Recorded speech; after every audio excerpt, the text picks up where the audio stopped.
Hi everyone! We just done install 2 captain chair on this LC200. Show you. Let's go!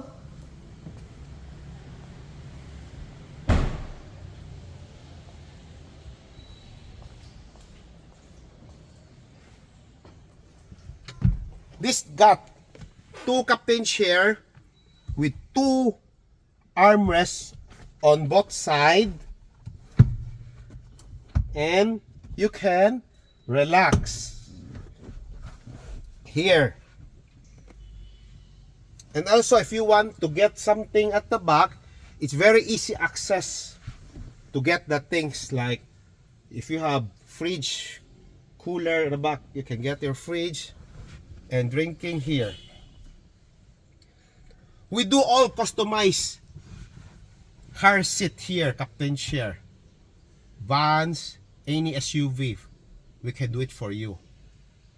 Feel free to message me here at PRS CAR ACCESSORIES and Services. We're glad to serve you. Stay safe always. Bye.